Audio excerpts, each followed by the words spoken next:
माघ कृष्ण पक्ष की षटतिला एकादशी व्रत कथा। एक समय तालब्य जी ने प्रजापति ब्रह्मा जी के पुत्र कुलसत्य जी से प्रश्न किया कि हे प्रभु, क्या कोई ऐसी भी शक्ति या उपाय है कि जिसके करने से ब्रह्म हत्या करने इत्यादि के कुटिल कर्मों के पापों से मनुष्य सरलता पूर्वक छूट जाए। भगवान, यदि सचमुच ही कोई ऐसा उपाय हो तो कृपा कर आप मुझसे कहिए, मेरी सुनने की महती इच्छा है।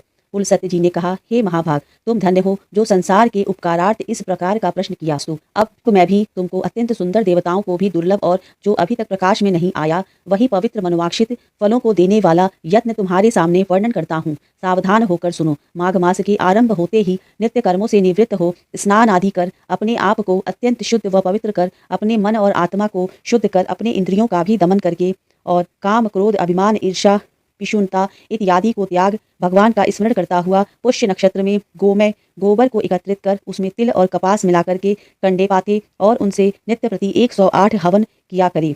इस प्रकार जब माघ कृष्ण दशमी का दिन आवे, पूर्ण आषाढ़ नक्षत्र हो अथवा मूल नक्षत्र हो, उसमें नियम पूर्वक मन को शुद्ध कर भगवान विष्णु का पूजन कर और एकादशी के दिन एकादशी का व्रत कर रात्रि में कृष्ण नाम का संकीर्तन करते हुए जागरण करे और दूसरे दिन द्वादशी को भी स्नान कर विधिवत भगवान श्री कृष्ण का चंदन अगर कपूर और फूल मालाओं द्वारा श्रद्धा पूर्वक पूजन कर नैवेद्य में खिचड़ी अर्पण करें। आप भी खिचड़ी से ही व्रत का पारण करें तथा भगवान के नाम की स्तुति करता हुआ तिल गुड़ कुम्हड़ा नारियल और सीताफूल इत्यादि कृष्ण अर्पण कर ब्राह्मणों को देवे एवं उनकी स्तुति करे। हे कृष्ण, आप आर्तहरण अशरण शरण दीनों का प्रतिपालन करने वाले तथा अधर्मी का उद्धार करने वाले हैं। हे नाथ, हम संसार सागर में डूबे रहते हैं। हे पुंडरीकाक्ष भगवान, भव भय भंजन हरण हमारी रक्षा कीजिए। फिर श्री कृष्णार्पण कर ब्राह्मणों को जल से भरे हुए घड़ों का दान करें, छाता एवं जूता इत्यादि देवें। तिल स्नान कार्य एवं भोजन में अत्यंत ही शुद्ध और पवित्र हो करें।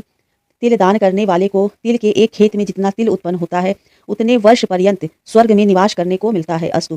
तिल स्नान, तिल का उपटन, तिल का भोजन, तिल का दान यथाशक्ति अवश्य करना चाहिए। तथा तालब्य जी ने कहा, भगवान, इस कृष्ण षटतिला एकादशी के व्रत के जैसा फल मिलता है और कब कब किस किस को मिला है, इसकी एक आख्यायिका का भी वर्णन करिए। कुलसत्य जी ने कहा, हे ब्राह्मण, किसी समय मृत्युलोक में एक ब्राह्मणी रहती थी। वह सदैव ही धर्म में व्रत रहा करती थी और व्रतों में अत्यंत अनुरक्त रहा करती थी। प्राय प्रतिदिन कोई न कोई व्रत रहती थी, मगर कभी स्वप्न में भी दान नहीं दिया था। उसकी ऐसी दशा देख भगवान श्री कृष्ण ने विचार किया, इससे कुछ दान कराना चाहिए, क्योंकि बिना अन्न दान दिए इसका निस्तार नहीं होगा। यही सब विचार कर उसने स्वयं भिक्षुक का रूप धारण कर उसके द्वार पर भिक्षा मांगी। ब्राह्मणी तो देना जानती ही नहीं थी, तथापि उपहास करने की मुद्रा से उसने भगवान की झोली में मृतपिंड डाल दिया।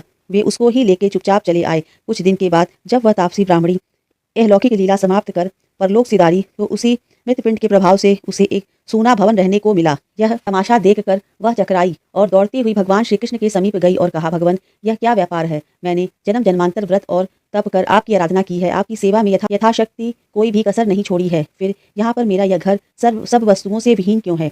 भगवान श्री कृष्ण ने कहा, तुम अपने घर जाकर अपना किवाड़ बंद करके बैठो। जब तुम्हें देखने के लिए अप्सराएं और देवांगनाएं आवे तो तुम अपना किवाड़ मत खोलना। तब वे किवाड़ खोलने को कहें तब तुम उनसे कहना कि यदि आप लोग मुझे षटतिला एकादशी का विधान, पुण्य और फल सुनाइए तो मैं ये दरवाजा खोल दूंगी। भगवान श्री कृष्ण के ऐसे वचन सुनकर वह सुंदरी अपने मकान में आके उसके सब द्वार बंद कर चिंताकुल होकर बैठ गई। यथा समय देवांगनाएं आईं और उससे किवाड़ खोलने के लिए कहा। तब उसने वही वाक्य उन लोगों से कही जो भगवान श्री कृष्ण ने कहे थे। उसके ऐसे वाक्य सुनकर एक स्त्री ने षटतिला एकादशी का व्रत विधि बताई और उसके दर्शन किए। उसके अनुपम तेज व अवलोकन किया। उस स्त्री ने भी देवांगनाओं के उपदेशानुसार षटतिला एकादशी का व्रत विधिवत धारण कर धन धान्य आदि से संयुक्त प्रिय को प्राप्त किया। इस षटतिला एकादशी के व्रत के साथ ही साथ तिल और वस्त्र का दान अवश्य ही करना चाहिए। इस प्रकार षटतिला एकादशी का व्रत धारण करने वाले को जन्म जन्मांतरों के पाप नष्ट हो स्वर्ग में अत्यंत ही आनंदमयी सामानों से परिपूर्ण गृह मिलता है तथा दुर्भाग्यता, दीनता और दरिद्रता का नाश होता है। ओम नमो भगवते वासुदेवाय नमः।